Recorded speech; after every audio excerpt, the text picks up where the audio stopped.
안녕하세요. 현실주의자입니다. 주말 잘 보내고 계시죠? 돈 푸는 시대가 끝났다라는 얘기가 나오고 있습니다. 거기에다가 테슬라가 90% 폭락한다라는 기사도 떴습니다. 뭐 자세하게 다루진 않겠지만 어떤 내용인지 보겠습니다. 뭐 전반적으로 걱정할 이유는 없다고 봅니다. 그 이유가 무엇일까요?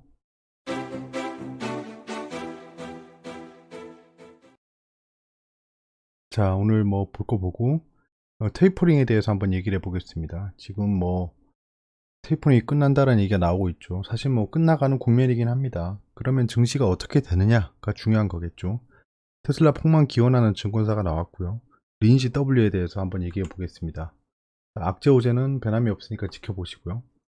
자, 보시면 전반적으로 미국 증시 상승 중이죠. 유로스톡스 상승 중이죠. 영국 상승 중이죠. 독일 상승 중이죠. 베트남 상승 중이죠. 러시아 상승 못하고 브라질 못하고 대만 상승 중이죠. 자, 지금 보면 상승 못하는 나라가 한국, 러시아, 중국, 인도네시아, 브라질, 인도 이렇습니다. 그러고 보니까 얼마 전에 인도가 뭐 아시아에서 제일 올라간다라고 기사 뜬 애 있었죠. 아무튼 지금 보시면 알겠지만 전반적으로 글로벌이 상승 중이지만 유독 못 오르는 나라 중에 하나가 한국입니다. 하필이면. 근데 그게 보면 중국이랑 조금 연결돼 있어요. 중국이랑 조금 연결돼 있습니다. 요것만 체크하시고요. 금값이 좀 올라가고 있네요. 자, 한국 증시는 지지부진합니다. 또 상승하는 척 하다가 물만 잔뜩 고이고 끝났죠. 물이 고였다는 건 시초가보다 낮게 끝났다라는 거죠. 제가 표현하는 그래프에서는요. 자, 개인이 또 우르르 매수하고 끝났습니다. 이거 지금 약간 매일매일이 반복되고 있죠. 하락하면 개인이 매수하고 상승하면 개인이 팔고 왔다 갔다 하고 있습니다. 지금 그래서 횡보하고 있죠. 횡보하고 있고 코스닥은 좀 사뭇 다릅니다. 외국인이 매수를 하면서 끝났어요. 일단 이 정도만 체크하시고요. 자, 지금 보시면 요 아일랜드계 밑을 약간 침범하고 있습니다. 계속 음봉이 최근에 굉장히 많습니다. 음봉이 굉장히 많다. 그러니까 시초가보다 낮게 형성되고 끝났다라는 거죠. 상승이건 하락이건 갭상승이건 갭하락이건 지금 음봉으로 끝나고 있다는 겁니다. 투자자들이 굉장히 지치고 있습니다. 여기 3300대 있을 때부터 시작하면 눈에 보이는 게 음봉이 더 많죠. 그만큼 매도세가 강하다라는 겁니다. 그리고 요 위에 있는 아일랜드 갭을 지금 소화하고 있고 밑에 아일랜드 갭이랑 싸우고 있는 겁니다. 그래서 여기서 횡보를 할 거라고 생각을 했는데 횡보보다 조금 내려가고 있어요. 우하향 횡보를 하고 있다는 겁니다. 일단은 시장의 분위기가 그닥 좋지 않다 정도만 체크하고 넘어가겠습니다. 15금리 업데이트 됐는데 지금 장기물이 다시 떨어지고 있고 아무튼 단기적인 움직임 좀 볼 게 없어요. 일단은 추세 자체가 15금리가 반등하고 있다 정도만 생각하겠습니다. 즉 중국에 악재가 있을 거라 생각하는 무리가 있다. 자, 그리고 최근의 기사죠. 국채금리 급등에 놀란 정부 발행 물량 조절에 나선다라는 거죠. 국채가 급등하고 있습니다. 한국의 국채가 급등한다고 각종 음모론이 나오고 있더라고요. 찾아보니까 뭐 막 중국이랑 연결시키는 사람들도 있고요. 한국에 무슨 악재가 있다 뭐 이런 얘기도 있는데 이게 어떤 거냐면 보시면 일단 국채를 잠깐 설명하고 넘어가겠습니다. 이거 다 설명하면 또 길어지니까 예전에 보신 분들은 아시겠죠. 아니면 멈춰놓고 보시면 바로 이해가 됩니다. 자, 국채 기대 수익률이 올라가고 있다는 거는 국채 가격이 떨어지고 있는 겁니다. 국채의 매력이 없다는 거죠. 그럼 국채 말고 다른 쪽이 아주 영양가가 있어지고 있다는 겁니다. 자, 그럼 보시면 일단 결론부터 말씀드리면 미국 기준금리, 미국 국채 10년물을 봤을 때 금리가 인상하건 국채 수익률이 낮아지건 나스닥은 계속 올랐습니다. 요것만 체크할게요. 자, 금리 인상 테이퍼링이 있어도 증시는 하락하지 않았구나, 않겠구나가 아니고 않았구나 정도만 체크하겠습니다. 왜냐면 과거로부터 미래를 바라봐야겠죠. 근데 과거가 미래를 담보하지 않는다는 겁니다. 경기 회복 및 상승 국면이라는 거죠. 저 두 가지가 발생하면. 자, 그럼 한국 채권 수익률이 올라오고 있다라고 하는데요. 요 3년물로 봤습니다. 2년물, 3년물이 정책을 따라가는 금리입니다. 자, 보시면 파란색이 한국입니다. 최근에 많이 올랐죠. 자, 미국채 3년물입니다. 최근에 많이 올랐죠. 자, 한국이 더 오르긴 했지만 지금 국채가 상승 국면입니다. 국채 수익률이요. 국채 수익률이 상승 국면인데 유독 한국만 폭등한다라는 거는 어폐가 있다는 겁니다. 요것만 체크하세요. 한국 국채 3년물만 딱 가져와서 폭등한다, 한국 이상해 라고 할 수도 있겠지만 전반적으로 보면 전 세계의 장기 국채 금리가 올라가고 있다. 이런 겁니다. 국채금리 급등에 놀란 정부가 뭐 발행 물량 조절에 나선다. 뭐 국채금리 급등에 대출금리 5% 코앞이다. 뭐 난리가 났죠. 이거 보시면 국채가 굉장히 정직하게 흘러갑니다. 한 가지 체크할 수 있는 게 한국은 지금 1% 밑으로 조금 떨어졌다 올라가 버렸죠. 국채 수익률이. 근데 미국 국채 수익률은 거의 0에 수렴했다가 올라가고 있습니다. 왜 이럴까요? 기준금리 차이죠. 미국은 기준금리를 제로로 했습니다. 근데 한국은 제로금리로 안 했죠. 그러니까 국채가 그대로 반영되는 거예요.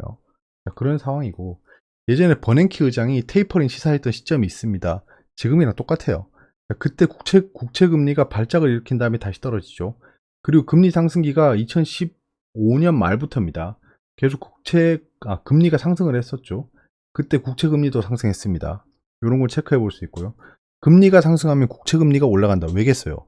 금리가 올라가니까 차라리 예금이 더 수익이 나는 거죠. 채권보다는 예금을 선호하는 겁니다. 단적인 예로 따지면요. 그럼 국채를 팔고 나가겠죠? 국채의 매력이 떨어지죠? 국채 수익률이 올라가죠. 그런 기간이란 겁니다. 즉, 금리가 상승하는 기간에는 국채가 올라갈 수밖에 없다. 지금 한국도 그렇고 전 세계적으로 금리가 상승한다고 하죠. 국채 수익률이 올라가는 게 그냥 타당하다는 겁니다. 그게 뭐 악재가 있고 이런 거는 다른 얘기인 것 같습니다. 제가 봤을 때는요. 자, 그때를 볼까요? 자, 벤 버냉키 연방준비제도 의장이 그 13년입니다. 양적 완화 조기 종료를 시사하는 발언을 했다. 지금이랑 비슷하죠. 자, 근데 요 미국채 3년이랑 나스닥을 한번 매핑해 보세요. 자, 금리 상승기건 뭐 테이퍼링 시사건 나스닥은 계속 올라갔습니다. 예. 왜냐하면 테이퍼링은 긴축이 아닙니다. 정확히 말하면. 근데 뭐 긴축으로 통하고 있긴 하죠. 자금을 회수한다는 거죠. 그러니까 테이퍼링을 종료한다는 건 자금을 회수한다는 거 아닙니다. 더 이상 많이 뿌리지 않겠다라는 얘기예요. 회수를 하는 건 아니죠. 긴축을 회수하는 거잖아요. 아무튼 그걸 떠나서 테이퍼링을 시사하건 금리를 상승시키건 나스닥은 올랐다라는 겁니다. 자, 그때 당시 기사입니다. 2013년입니다. 그때 기사를 한번 읽어보면서 한번 예측을 해보겠습니다. 지금이랑 똑같은 상황이어서 똑같은 상황. 그때도 리먼 브러더스 사태가 발생해서 금융위기가 왔고 돈을 풀었고 그 뒤에 푼 돈이 많으니까 테이퍼링을 슬슬 하겠다라고 하는 시기였습니다. 지금이랑 완전 일맥상통하는 시기죠. 그때 당시 기사를 보면 우리 지금 현재 미래를 예측해 볼 수 있겠죠. 자, 13년 6월 말 벤 버냉키 연방준비제도 의장이 양적 완화 조기 종료를 시사하는 발언을 했을 때 국채 3년물 금리가 3%를 넘어섰지만 5거래일 만에 3% 아래로 떨어졌다. 버냉키 쇼크로 금리가 오를 때도 국채 3년물 뭐 블라블라블라 하죠. 밸류에이션으로 정확히 산정된 수치는 아니지만 3%를 심리적인 지지선으로 평가할 수 있다. 3%는 말도 안 되죠. 시장 참가자들은 국고채 3년물 금리가 3%를 안정적으로 상회할 경우 뭐 기준금리 인하에 대한 기대감이 사라질 것으로 내다봤다. 이때는 금리를 조금 올린 상태여서 제로금리가 아닙니다. 그래서 이때 왜냐? 금리를 인하한다고 하면 결국엔 또 양적 완화를 하겠다는 거잖아요. 그런 걸 기대하는 기사입니다. A자산운용사 매니저, 왜 A자산이죠? 국채 3년물 금리가 3%에 진입하면 추가적인 정책금리 인하에 대한 기대감은 소멸된다. 정책적으로 금리를 인하하지 않는다는 거죠. 지금이랑 맞는 얘기는 아닙니다. 이는 금리 하락 동결기에서 상승기로 전환됨을 의미한다. 금리가 상승할 거라는 거죠. 국채금리 상승을 보면서 이제 실제 금리도 올라가겠구나를 생각하고 있는 구간입니다. 자, 김지만 유진투자증권 연구원은 실명이네요. 갑자기 나오고 국고채 3년물 금리가 3%를 넘어설 것이다 라고 얘기를 하고 있습니다. 그러니까 시장 금리가 상승할 거다라고 예측하고 있는 거죠. 시자산운용사 매니저, 왜 얘는 또 익명이죠. 실명도 있고 익명도 있고 이러면 익명인 사람은 없는 사람이라 봐도 무방하겠죠. 글로벌 국내 경기가 회복세에 있음을 지지하는 경기 지표들이 나오고 있고, 그러니까 저때 리먼 사태 이후에 복구가 좀 느렸잖아요. 그리고 경기가 회복되고 있다라는 거를 인지하고 있는 상태입니다. 양적 완화 축소도 기정사실화된 상황이다. 테이퍼링 얘기하는 거죠. 올해 안에 3%를 넘어설 가능성이 크다. 자, 테이퍼링이 일어나고 금리가 상승될 거다라는 의견이죠. D증권사 딜러는 현재 나온 지표만으로 경기 회복을 확신할 수 없는 상황이다. 개소리죠. 지나간 다음에 보면 저 사람 저때 개소리 한 거죠. 이것만 체크하시고요. 경기 지표 등을 고려해 다시 생각해 봐야 될 문제다. 모르겠다는 얘기입니다. 저 때도 똑같았어요. 테이퍼링이 끝나고 시장이 망한다. 금리 상승 온다. 국채 수익률 올라간다. 이런 얘기 하고 있는 겁니다. 우리도 앞으로 똑같을 겁니다. 다시 얘기하면 금리 인상 테이퍼링이 있어도 증시는 하락하지 않았구나. 요거만 체크하고 넘어가겠습니다. 참고로 지금 미국이 뭐 부채 상한 어쩌고저쩌고 하면서 디폴트가 오니 많이 얘기하잖아요. 전 디폴트가 오면 진짜 단기적으로 기회가 된다 생각합니다. 예, 신용등급 강등했어도 그들이 룰랄 올라간 게 보이죠. 의미가 없다는 겁니다. 미국의 국방력이 2위, 3위를 밀려나지 않는 이상 그런 일은 벌어지지 않을 겁니다. 테슬라 폭망기원 증권사가 나왔습니다. JP모건에 이어서 또 하나가 나왔는데요. 증권사는 아니네요. 죄송합니다. 테슬라 주가 거품이 너무 많다. 90% 이상 폭락할 것. 트레이너 CEO라고 합니다. 트레이너 CEO는 현재 시가총액은 테슬라가 전 세계 전기차 시장의 118%를 차지할 때만 가능한 수치다. 118%.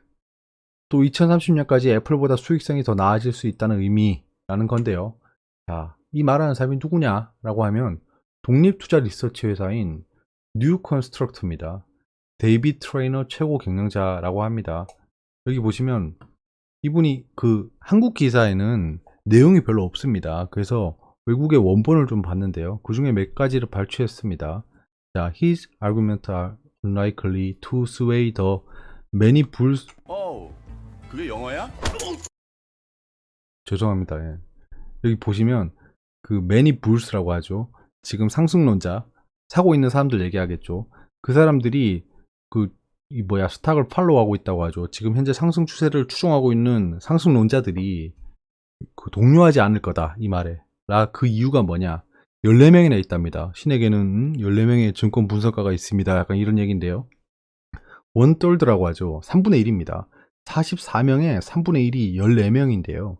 블룸버그에 계신 분석가들 44명 중에 3분의 1이 지금 1트릴리언, 1조 달러를 넘어선다라고 분석하고 있는 겁니다. 이게 무슨 이유가 되죠? 되게 신기하네. 14명이 분석하고 있다고 해서 지금 시가총액이 타당하다라는 의견입니다. 기가 차죠. 거품 구간은 맞다고 봅니다. 예. 이거는 제 스탠스가 바뀌지 않은 거죠. 저는 추세를 따라갈 거라고 생각을 했고요. 그래서 그때 500불, 600불 갈 때도 저는 변함없이 상승할 거다라고 얘기를 할 수 있었던 겁니다. 근데 지금 1200불이죠. 저 거품 구간이라 생각합니다. 근데 폭락한다? 그건 아니라고 보지만 점진적인 또 하락이 있을 수도 있습니다. 언제까지 올라갈 수는 없어요. 근데 저 트레이너 CEO가 약간 이게 한 가지를 가리고 얘기한 게 뭐냐면 테슬라는 현재 모멘텀을 봤을 때 전기차 관련 회사라고 보기 어렵습니다. 전기차 제조회사라고 보기 어려워지고 있습니다. 얘들은 지금 전기차를 운용하는 자동차에 대한 플랫폼을 만들고 있고요. 그 플랫폼 위에서 돌아가는 자율주행 관련 인공지능을 개발하고 있습니다. 그 모멘텀이 있고 거기에다가 얼마 전에 테슬라 행사 때 사람이 나와서 춤추면서 로봇인 척 했잖아요. 로봇이란 모멘텀도 생기고 있는 겁니다. 그러니까 테슬라는 종합적으로 봤을 때 전기차 플러스 알파로 평가받고 있는 건데 저분이 평가한 건 전기차만으로 평가한 거예요. 그러니까 저 말이 맞을 수도 있지만 몇 가지 가리고 보고 싶은 것만 보고 있다라는 겁니다. 그걸 봤을 때 90% 폭락은 말도 안 되는 것 같고요. 지금 추세상 하락할 만한 구간에 들어오긴 했다. 자, 제가 리니지 W나 깔아야겠다라고 끝났잖아요. 그래서 깔았습니다. 리니지 W를 깔았어요. 해보는 중인데 이거 완전 그냥 또 뽑기 게임이더라고요. 제가 리니지라는 걸 굉장히 오랜만에 해봤습니다. 20년 정도 된 것 같아요. 뽑기 애니메이션이 장난 아니에요. 저 깜짝 놀랐습니다. 체스 말 같은 게 두두둑 놓여지면서 좋은 게 나오면 색깔이 바뀌어요. 색깔이 바뀐 다음에 어떤 중세시대 남성 한 명이 이를 웃으면 입꼬리를 올리면서 웃습니다. 그러면서 금리를 보여주면 좋은 게 나오고 아니면 그냥 끝나요. 이거는 인터넷 스트리머들이 잘 활용할 수 있는 애니메이션을 만든 것 같습니다. 다 떠나서 이거는 온라인 게임이라 보기 힘들고 그냥 뽑기 게임으로 또 만들고 있더라고요. 이거 그래서 제가 매출 1위 기념으로 선물을 주더라고요. 지금 한마디로 매출 1위입니다. NC소프트가. 일단 많이 했더라고요. 거기서 제가 뽑기를 했는데 그 애니메이션을 딱 봤는데 저한테 금리를 보여주더라고요. 깜짝 놀랐어요. 뭐야? 근데 아르피에라는 인형이 나왔는데요. 이게 현금 5천만 원 이상 써야 나오는 인형이라고 하네요.